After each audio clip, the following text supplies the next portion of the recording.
Assalamualaikum warahmatullahi wabarakatuh. Bertemu lagi bersama saya, Nisa Puspita Dewi. Hari ini saya akan menjelaskan mengenai triple Pythagoras. Nah, apa sih triple Pythagoras itu? Panjang sisi dari segitiga siku-siku seringkali dinyatakan dalam tiga bilangan asli.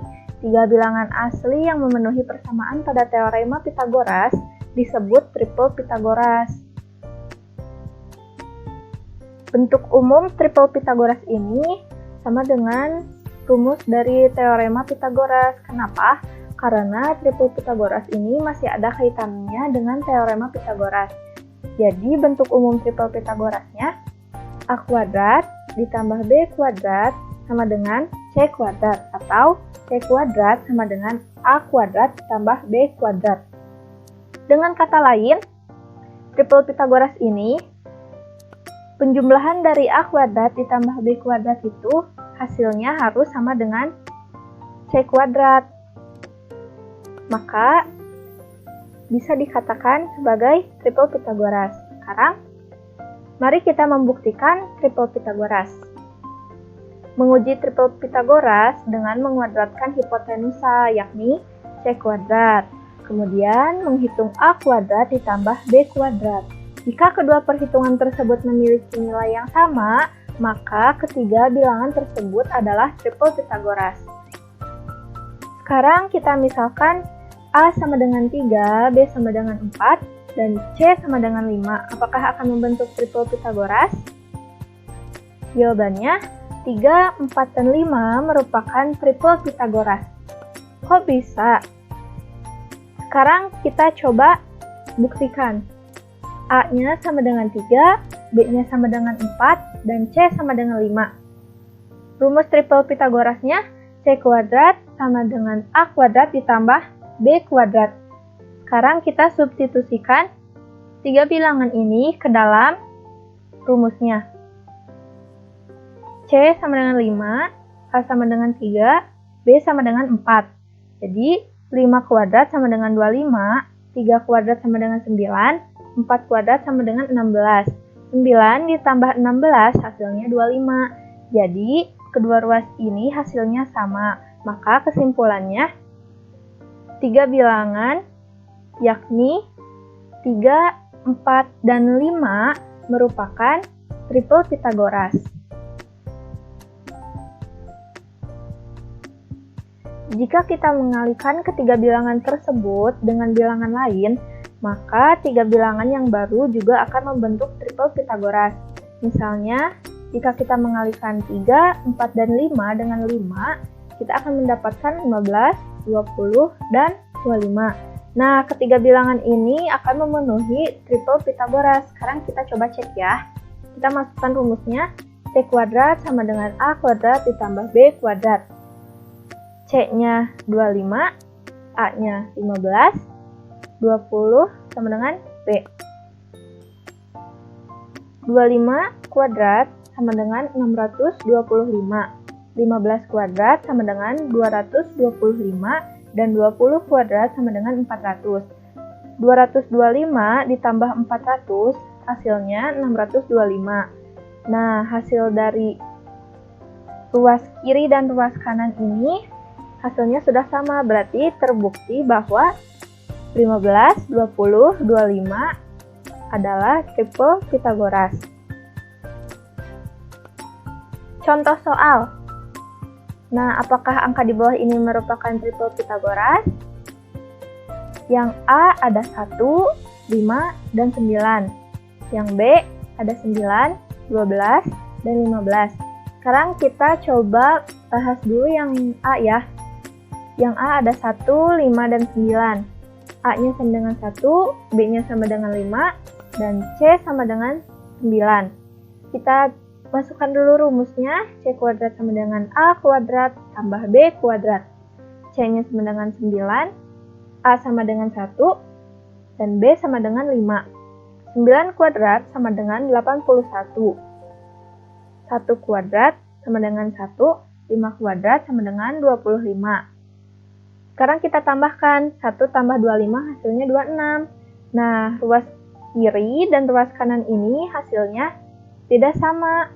Berarti 1, 5, dan 9 ini bukan triple Pitagoras.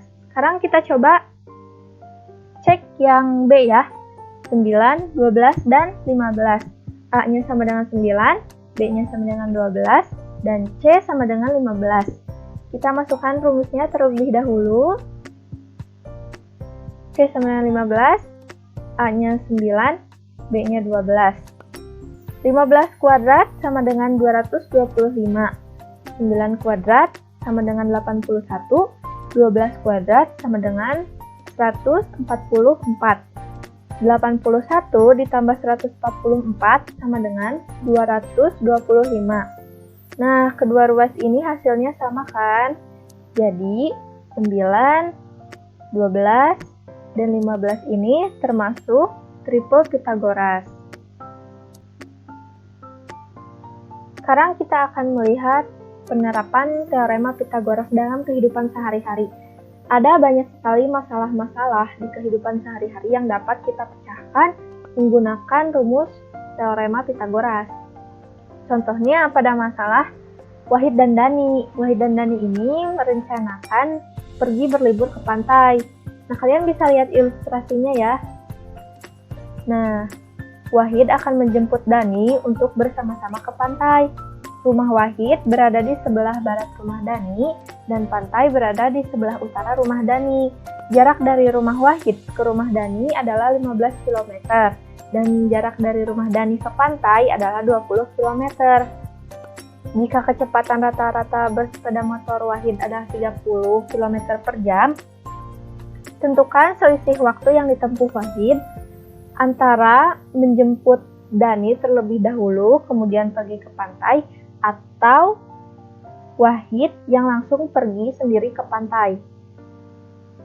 Nah, berdasarkan ilustrasi atau gambar, dapat diketahui total jarak yang ditempuh Wahid menuju ke pantai jika menjemput Dani adalah 15 ditambah 20 km. Jadi 30 km adalah total jarak dari rumah Wahid ke pantai apabila Wahid menjemput Dani terlebih dahulu. Sehingga kecepatan rata-ratanya 30 km per jam.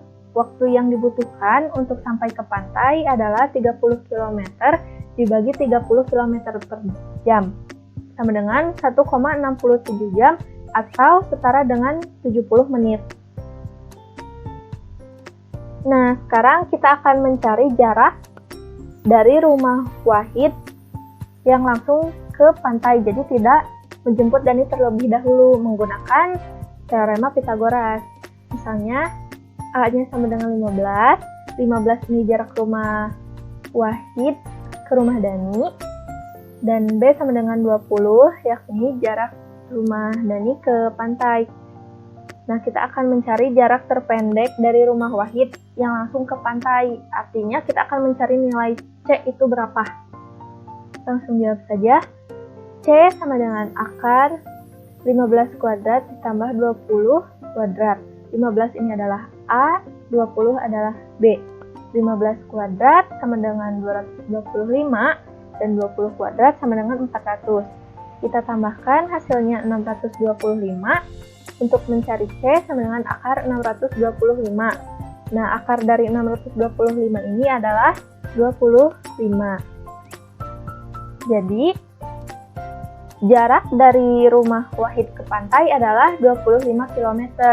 Nah, dengan kecepatan 30 km per jam, Wahid hanya memerlukan waktu 25 dibagi 30 sama dengan 0,83 jam atau setara dengan 60 menit.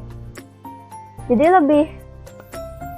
lebih cepat sampai jika Wahid langsung pergi ke pantai daripada Wahid menjemput Dani terlebih dahulu.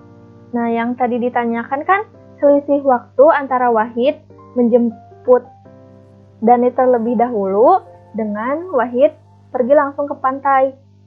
Nah, jika Wahid menjemput Dani terlebih dahulu, maka waktu yang akan mereka tempuh adalah 70 menit. Sedangkan jika Wahid langsung pergi ke pantai, waktu yang dia tempuh adalah 50 menit, maka akan kita dapatkan selisih waktunya hanya 20 menit.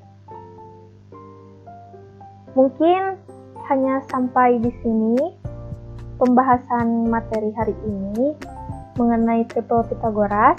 Triple Pythagoras ini sangat mudah sekali untuk dipahami. Saya juga mohon maaf apabila ada kekurangan dan apabila ada kesalahan. Wassalamualaikum warahmatullahi wabarakatuh.